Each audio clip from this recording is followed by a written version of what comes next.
Bonjour à tous et merci pour cette introduction. Effectivement, j'ai la lourde tâche de parler de l'optimisation de la stratégie diagnostique et j'étais un peu, embêté pour faire cette présentation parce que si optimisation il y a, ça veut dire que notre stratégie pourrait être améliorée, je le pense sincèrement. Et est-ce que j'ai la solution? Je ne suis pas du tout sûr de l'avoir. Et du coup, dans ma présentation, je vais probablement apporter plus de questions que de réponses. Et donc, nous profiterons de cette table ronde pour essayer d'y répondre, je l'espère.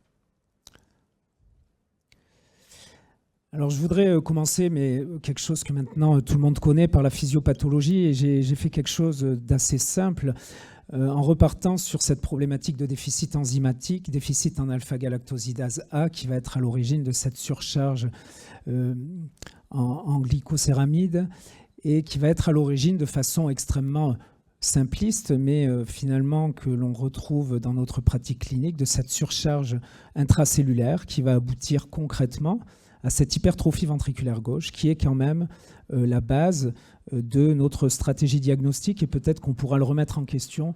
Et en tout cas, c'est sur quelque chose sur lequel je reviendrai au cours de ma présentation. Cette hypertrophie ventriculaire gauche, on voit qu'elle augmente en prévalence avec l'âge, puisque le déficit enzymatique va forcément permettre cette surcharge avec le temps, qui va s'aggraver avec le temps en l'absence de correction. Et au passage, on voit ici d'ailleurs l'efficacité du traitement sur le ralentissement de l'apparition de cette hypertrophie ventriculaire gauche chez les patients. Et donc, notre stratégie diagnostique repose sur cette hypertrophie ventriculaire gauche, donc chez tout patient ayant une hypertrophie ventriculaire gauche. Et j'ai profité j'en profite ici pour montrer cette étude, car si on s'intéresse aux patients qui ont une cardiomyopathie hypertrophique obstructive, eh bien dans cette série italienne de 235 patients qui ont été référés pour une myomectomie, on s'aperçoit que parmi eux, on trouve 1,3% de maladie de Fabry, et donc l'obstruction n'est pas un critère d'exclusion de la maladie de Fabry.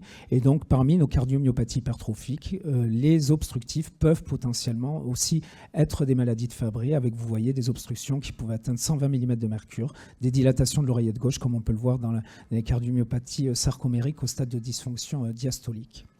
Et pour autant, si on fait une échocardiographie à ces patients, bien qu'il existe une diminution, une tendance à la diminution du gradient, enfin du strain basal avec l'apparition d'une tendance au gradient bas-apex, cette étude des Bordelais nous montre que globalement, on a des strains qui visuellement, en tout cas de prime abord, vont être relativement aspécifiques et ne vont pas nous orienter vers une étiologie particulière. Et en ce sens, si nous étions cohérents avec une stratégie parfaite, dans un monde parfait, eh bien nous irons jusqu'à biopser ce myocarde pour prouver la surcharge intracellulaire et du coup pour objectiver les conséquences de ce déficit enzymatique à l'origine de cette surcharge intracellulaire. Alors en pratique, on sait bien qu'on ne va pas faire des biopsies à nos patients, et donc en pratique, on va objectiver le déficit enzymatique, voire mettre en évidence l'augmentation des lysogB3 qui est la conséquence de ce déficit enzymatique. Et nous sommes sur une chaîne, un algorithme diagnostique finalement relativement simple. Mais la problématique, et vous le savez, c'est que chez la femme, cet algorithme va être pris à défaut, puisque vous avez ici l'activité enzymatique des femmes, puisque par le phénomène de l'ionisation du chromosome X, eh bien, on va avoir une inactivation d'un chromosome sur deux de façon aléatoire. Et vous avez les témoins sur la gauche en blanc. Et on voit que au milieu, l'inactivation aléatoire donne une activité qui peut être réduite, mais également conservée. Et puis, chez certaines femmes, on peut avoir un biais de l'ionisation qui aboutit à un déficit franc de l'activité. Cela dit, en pratique, nous savons tous qu'on peut avoir une activité et que la plupart du temps, on a une activité qui va être conservée chez la femme, qui nous impose de réaliser une analyse génétique. Donc jusque-là, l'algorithme est relativement simple. Est-ce qu'on peut aller plus loin, puisque finalement, on s'aperçoit que ce n'est pas réalisé systématiquement, puisque la réalisation de ce dosage nécessite de penser à la pathologie, et peut-être que la limite est là. Nous n'y pensons pas systématiquement, là où on devrait y penser systématiquement. Alors, comment optimiser le diagnostic? Eh bien, optimiser le diagnostic, c'est tout d'abord, et ça a été déjà montré dans les précédentes présentations, utiliser l'IRM. L'IRM qui est maintenant systématiquement réalisé, ou devrait être systématiquement réalisé dans toute cardiomyopathie hypertrophique, ne serait-ce qu'à viser d'évaluation du risque rythmique et pour suivre l'évolution de nos patients. Et on sait depuis maintenant pas mal de temps que la maladie de Fabry est à l'origine d'une diminution du T1 natif que l'on voit ici, ce qui n'est pas du tout le cas des autres cardiomyopathies.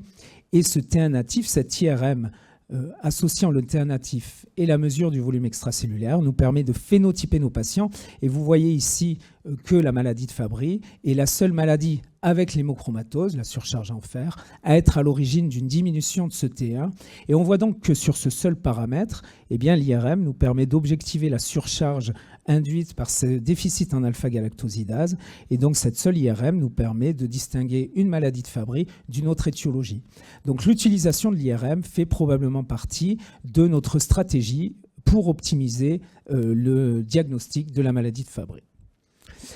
Mais pour voir les choses de façon un peu plus globale, eh bien, nous pourrions repartir sur cette physiopathologie et considérer l'ensemble des phénomènes et des cascades physiopathologiques que je vous montre ici, qui sont probablement illisibles dans l'état, mais qui permettent simplement de comprendre qu'il existe toute une série d'enchaînements qui vont de la cellule au tissu, avec une phase inflammatoire qui fait que d'une pathologie purement intracellulaire, nous allons passer à une pathologie tissulaire, où va apparaître notamment une part de fibrose, et que cette cascade physiopathologique ne se limite pas qu'au myocarde, mais peut également toucher l'endocarde et les autres structures. Et nous savons maintenant, et c'est l'IRM qui nous a permis de progresser dans cette exploration, qu'il existe différentes phases dont nous avons déjà parlé au cours des précédentes présentations, avec des phases dites d'accumulation qui vont aboutir à l'hypertrophie, puis cette phase de transition inflammatoire qui va aboutir à la fibrose, puis une phase de fibrose extensive avec une franche hypertrophie qui aboutit probablement à des diagnostics trop tardifs avec des cardiopathies irréversibles. Et si l'on suit cette physiopathologie, eh bien, on s'aperçoit qu'elle s'accompagne de modifications électrocardiographiques, qui est une dynamique de l'électrocardiogramme que nous pourrions probablement explorer plus en amont et qui nous permettrait d'améliorer notre performance diagnostique, puisque l'on sait que sur les phases de surcharge négative sans hypertrophie ventriculaire gauche, l'électrocardiogramme est quasiment normal. Puis on va voir, à l'exception peut-être d'un PR court que vous voyez sur la deuxième ligne, puis on va voir sur la phase de surcharge, malgré l'absence d'hypertrophie, se modifier l'onté, pourquoi pas se rallonger le PR, puis par la suite apparaître une négativation de l'onté sur la phase de surcharge qui s'accompagne d'une hypertrophie ventriculaire gauche. Et on voit ici qu'être sensibilisé aux problématiques électrocardiographiques, ce PR court, cette dynamique de l'onté sur un patient que l'on suit, eh bien, est peut-être un des éléments qui nous permettrait d'être plus performants dans notre diagnostic. Enfin, pour rester sur cette physiopathologie, se rappeler que, outre cette hypertrophie ventriculaire gauche, la surcharge touche aussi l'endothélium et peut être à l'origine de phénomènes ischémiques que l'on connaît déjà au niveau neurologique, mais également de phénomènes fibrosants au niveau valvulaire, à l'origine de restrictions valvulaires et de valvulopathie restrictive régurgitante, voire d'anomalies de conduction qui vont expliquer cette modification, cette dynamique de l'espace PR que je viens de décrire précédemment. Donc finalement, l'essentiel, pour aller chercher tout ça, ce sera, et tu l'avais dit Gilbert en début de présentation, c'est savoir y penser. Savoir y penser va nous permettre d'aller chercher les signes qui vont nous dire qu'il faut rechercher ce Fabry. Savoir y penser, c'est rechercher les signes extracardiaques, puisque, et on l'a vu dans le témoignage patient qu'on a eu tout à l'heure, que ce n'est pas simplement un problème de cœur, c'est un problème systémique avec des atteintes rénales, avec des atteintes, pourquoi pas neurologiques, avec des atteintes digestives. Et donc, il faut savoir aller chercher ces signes extracardiaques, dont vous avez ici une liste qui n'est probablement pas exhaustive, dans laquelle on peut retrouver les douleurs neurologiques, les acroparesthésies qui sont des choses bien décrites, l'intolérance à l'effort qui, du fait d'une hypohydrose, qui fait que les patients ont du mal à réaliser des efforts, des troubles gastro-intestinaux, des pertes de l'audition. Et finalement, ces signes extracardiaques, on devrait les rechercher dans l'ensemble de nos cardiomyopathies hypertrophiques, indépendamment du Fabry, puisqu'on sait aujourd'hui de plus en plus que beaucoup d'autres cardiomyopathies vont avoir des atteintes systémiques. J'ai mis ici un exemple d'angiokératome et des choses que nous irons peut-être chercher avec plus de difficulté, la cornée verticillée, qui nécessite probablement d'avoir une certaine expertise, voire d'avoir les outils d'exploration. Quoi qu'il en soit, cette physiopathologie et cette physiopathologie va aboutir à des modifications au niveau cardiaque. Et comme je le montrais, cette hypertrophie va se transiter vers la fibrose. Et on l'a vu dans les cas cliniques qui ont été montrés précédemment. On va avoir une fibrose qui va se focaliser au niveau inféro-latérobasal et qui, on l'a vu dans le cas clinique qui a été montré, le premier cas clinique qui a été montré, est un facteur qui doit nous faire suspecter le Fabry. Et donc, il faut aller rechercher cette fibrose. Alors, la problématique, et on le voit ici chez l'homme, c'est que la fibrose apparaît dès 12 mm. Donc, le message ici, c'est déjà peut-être de se dire que, eh bien, il faut explorer une hypertrophie sur des seuils peut-être un peu plus bas que ce que nous avons l'habitude de faire habituellement. En tout cas, dès le début de l'hypertrophie, être sensibilisé au fait que nous sommes peut-être face à une pathologie débutante et qui risque de progresser, qui est la maladie de Fabry, avec, on le voit, un risque d'apparition de la fibrose dès 12 mm. Et cette fibrose, on l'a vu, va apparaître à prédominance basale et inférolatérale. Et ce signe de diminution des paramètres de déformation et d'apparition de la fibrose doit nous alerter sur le risque d'une maladie de Fabry. Et j'ai mis ici quelques exemples où on voit sur la gauche une fonction systolique, une fraction d'éjection ventriculaire gauche préservée, là où à droite, vous avez une fraction d'éjection altérée. Et dans les deux cas, on voit la diminution des paramètres de déformation, avec sur la droite, on pourrait même se poser la question, ou en tout cas légitimement suspecter une origine ischémique, tellement nous avons affaire à une akinésie inféro-latéraux-basale. Cette apparition de la fibrose va nous poser un problème au niveau de l'IRM, puisqu'elle va être à l'origine de la normalisation du T1. Et si j'ai dit qu'initialement le T1 devait rentrer dans notre stratégie diagnostique pour suspecter le Fabry, on voit que si on arrive trop tard sur la cardiomyopathie, eh bien on a probablement un T1 qui va se normaliser. Et vous voyez ici en regard de la zone de rehaussement tardif que le T1 qui apparaît en rouge s'est normalisé du fait de l'apparition de cette fibrose. Et Fabien Labombardal a déjà montré cette étude qui montre l'excellente corrélation entre les données IRM en termes de surcharge intracellulaire, cette vacuolisation des cellules du fait du déficit en alpha-galactosidase, et puis cette pseudo-normalisation du T1 due au fait que cette transition vers l'inflammation aboutit à une cardiopathie fibrosante qui d'ailleurs parfois peut être le lit de troubles du rythme ventriculaire et peut-être la porte d'entrée dans la maladie. On le voit ici au travers ce cas d'une TV inférolatérobasale.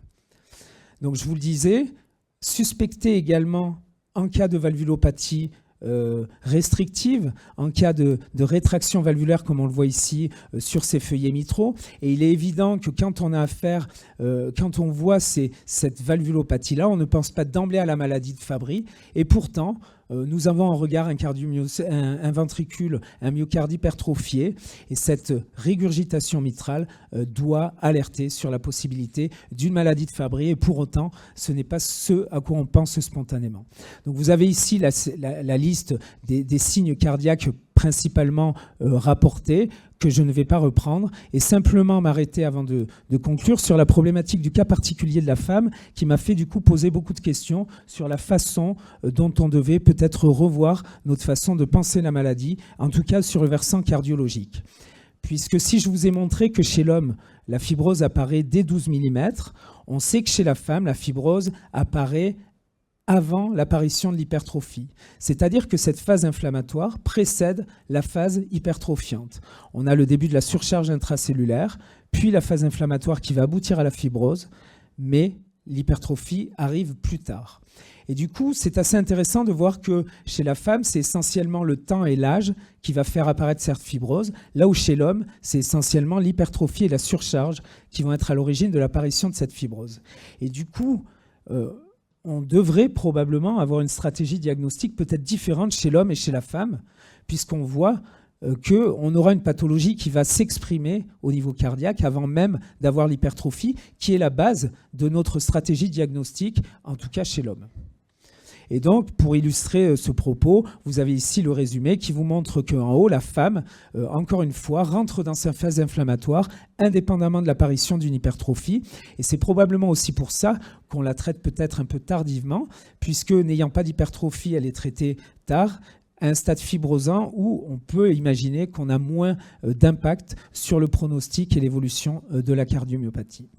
Et enfin, pour terminer, je m'interroge quand je vois ces diapositives sur ces cohortes de patients Fabry, où vous voyez la prévalence des signes cardiaques en l'absence d'hypertrophie ventriculaire gauche. Et vous voyez sur la gauche que vous avez à peu près 50% des patients qui vont avoir des manifestations cardiaques indépendamment d'une quelconque hypertrophie, dans une étude ici qui mélangeait hommes et femmes. Et vous voyez qu'on peut avoir de la dyspnée sans hypertrophie, des douleurs angineuses sans hypertrophie, des palpitations ou des valvulopathies. Et donc, la réflexion ici est probablement de se dire, est-ce qu'une stratégie exclusivement basée sur l'hypertrophie ventriculaire gauche, c'est une stratégie efficace, particulièrement chez la femme? C'est la question, en tout cas, que je me pose pour optimiser le dépistage et le diagnostic de nos patients.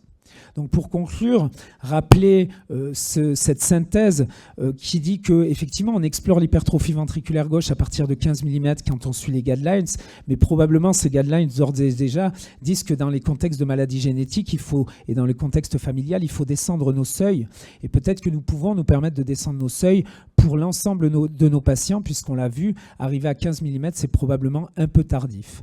Et probablement que l'optimisation de la stratégie diagnostique passe par l'intégration, qui peut parfois être difficile, mais qui est le véritable rôle du clinicien, de l'ensemble des signes extracardiaques, et notamment des antécédents familiaux dont on a parlé, mais également des signes cardiaques simples que sont l'électrocardiogramme et la dynamique de l'électrocardiogramme, mais également la biologie et tous les éléments finalement qui ont été discutés, notamment dans les cas cliniques qui ont été présentés avant. Et donc, en synthèse d'optimisation de nos stratégies diagnostiques, j'ai trouvé cette synthèse qui est dans les recommandations européennes plutôt pas mal, qui se base sur la suspicion à partir des drapeaux rouges. Et les drapeaux rouges, ce sont l'ensemble des signes extracardiaques ou cardiaques que je vous ai montrés, et qui séparent la problématique chez l'homme et chez la femme, avec un dosage de l'activité enzymatique chez l'homme qui, si elle est normale, permet d'exclure la maladie. Si elle est réduite, va nous inciter à suspecter, et aller directement à l'analyse génétique, ce qui est proposé également chez la femme, directement aller à une analyse génétique à la recherche d'une mutation du gène GLA, avec toute la problématique des variants pathogènes ou de signification indéterminée, qui devra nous amener de toute façon à un moment ou à un autre à prouver la surcharge au travers de dosages, voire de biopsies. Et enfin, la question finale, et je terminerai là-dessus, la question, c'est si nous souhaitions réellement optimiser, ne faudrait-il pas faire de la génétique systématique pour toutes les cardiomyopathies, ce qui est théoriquement recommandé, mais difficile à faire, ou en tout cas peut pas forcément réaliser en pratique. Je vous remercie pour votre attention et je suis disponible pour vos questions. Merci beaucoup pour cet exposé très clair qui, encore une fois, souligne la difficulté du diagnostic en milieu cardiologique, en fait. Parce que tous les patients qu'on voit à l'entrée, effectivement, le plus souvent, c'est l'hypertrophie ventriculaire gauche. Mais en fait, il n'y a pratiquement aucun signe spécifique en échographie, puisqu'on, comme tu l'as dit, il y a des obstructions. Comme quelqu'un d'autre l'a dit, il y a des anévrismes apicaux. On peut avoir une fraction d'éjection altérée, mais dans les CMH aussi. L'HVG peut être homogène aussi. Bref, il n'y a aucun signe spécifique. Et même l'amincissement inférolatéral qu'on a dit classique, au fond, quand on y pense, en fait, souvent, il n'y a pas de maladie de Fabry. En fait. Il est tardif. Il est tardif, voilà.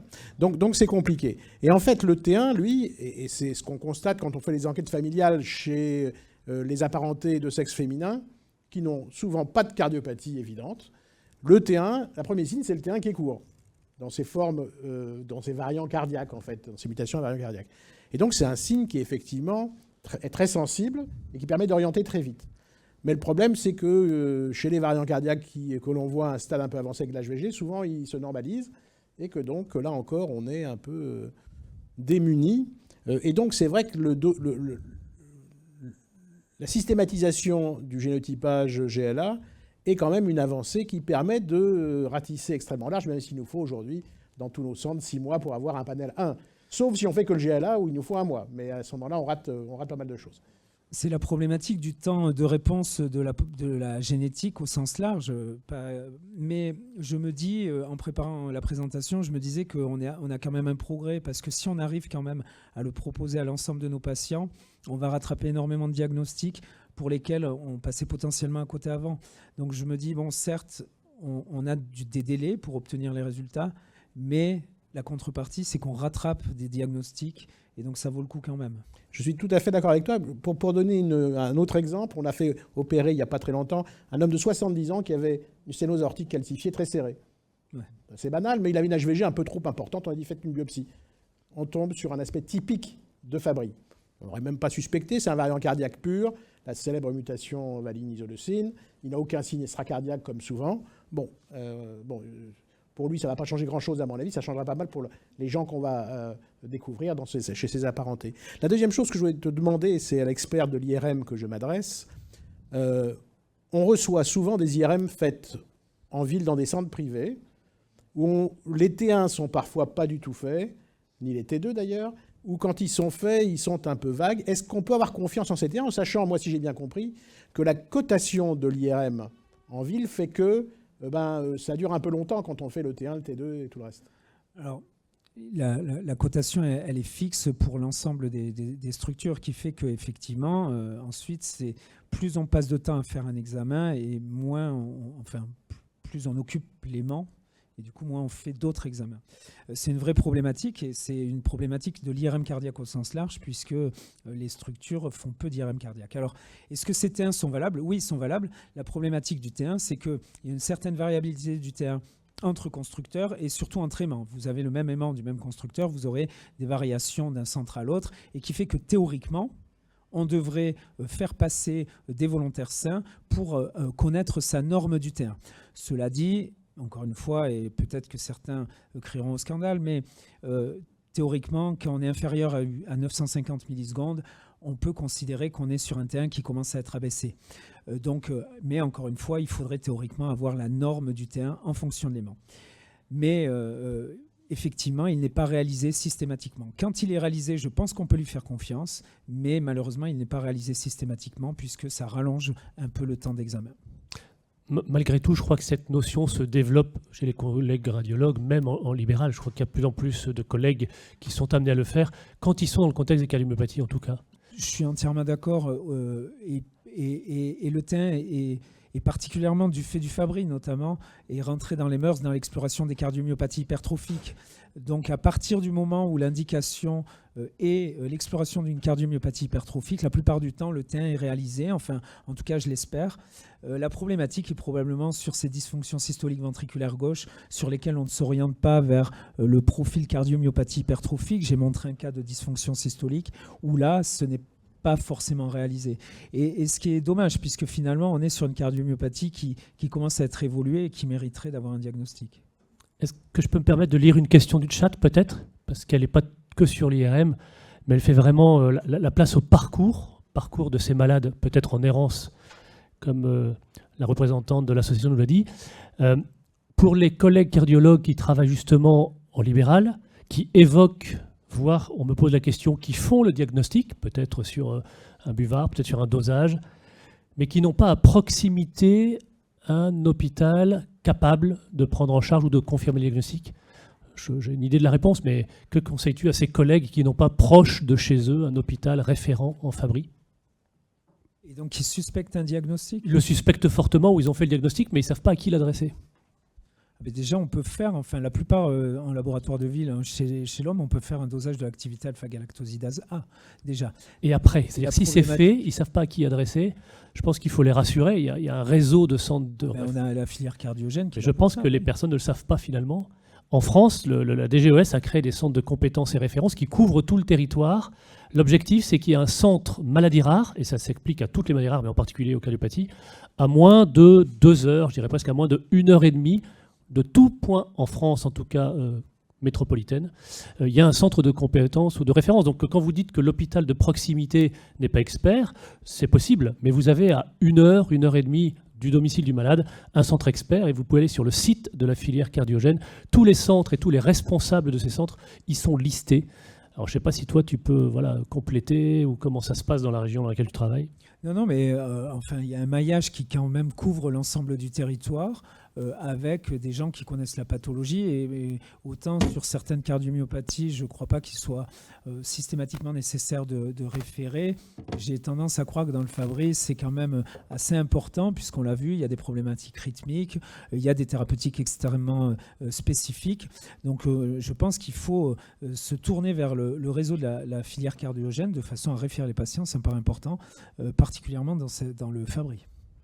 Ne serait-ce que pour confirmer le diagnostic, puisqu'il va nécessiter une analyse génétique, mais en plus de voir l'étendue de l'atteinte, parce qu'on l'a vu, elle n'est pas qu'exclusivement cardiaque. Et donc ça nécessite d'avoir aussi un réseau local de disciplines capables d'explorer les autres atteintes d'organes. Juste un mot peut-être pour terminer sur le strain global longitudinal. Je veux dire que j'ai un peu de mal à apprécier la valeur de ce signe.